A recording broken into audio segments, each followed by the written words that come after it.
because I don't have a job. You're talking about that chain reaction, Right. cause and effect. Right. That's So right. this is something that we really got to stick into our minds or into our brains as we spend our money. We got to think about, what is this money going to do for me? Okay, that's number one. Now, what will it do for the community?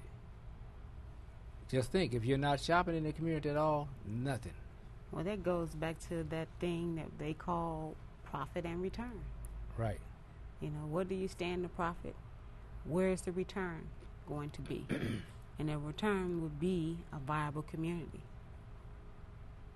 Be a viable, productive community with people that are conscious of the way that they're spending their dollars and understanding why they're spending their dollars that way. Because it's one thing to steer someone in the direction of spending your money right where you live, but it's another thing when someone has a full understanding as to why they need to spend their money in the community.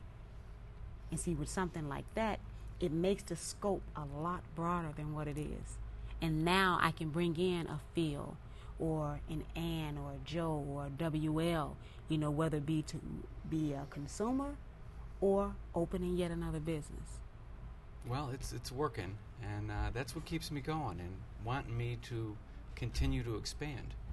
Because, you know, like I said, I enjoy coming to work because I hear it, the customers appreciate it, and I see the employees, you know, wanting the opportunity and you know, liking being a part of. They enjoy being a part of something that, you know, people appreciate, and I, you know, you see people develop within the company. All our management is, you know, been promoted from within. My office girl, my store managers, my car wash managers, and, you know, so, and it's real rewarding to see, you know, things progress that way, and, you know, makes me want to, you know, continue to expand. And if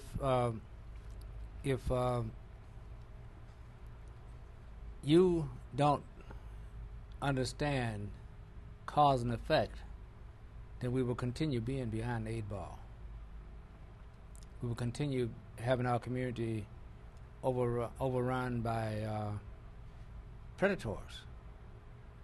Predators come in all shapes and sizes, and they do all kinds of things. They break into your house, they rob, strong arm robbery on the street, they rape your sisters and wives on the streets, in their houses. It's all kind of things happen as a result of us not spending our monies in our communities and creating jobs for these individuals. Yeah, terrorize the neighborhoods. Right, right. Yeah. They say, well, a criminal is a criminal. He's not looking for a job. That's not true. Not all the time. Some of these people are saying, man, they get out of jail, I want to do something legitimate. I want to go to work. I'm tired of this jail thing. They get out, they can't find anything. Nobody's hiring them, or they don't have anybody to hire them because there's no money being spent in the community. What do? They're not going to sit there and starve. They have to eat. They're going to revert back to what they know best. Mm-hmm. Being a predator. Yes. And it's prevalent in the communities, because even with just going beyond with what we're saying, when you look at a lot of the other neighboring communities, like a Naperville or an Aurora, or some of these other suburban cities that are surrounding the inner city, Chicago, the crime ratio, the poverty ratio, the drug trafficking ratio, because you're going to have a lot of people that will argue, well, you know, crime is everywhere. You have people doing things everywhere. But the difference is, it's not as prevalent as it is within the city limits, within these communities, whereas people are not spending those dollars the way that they should, whereas they are enhancing not only the businesses that are there, whereas the tax dollars go back into the community, whereas you have more police patrol, you have an adequate school system that's set up.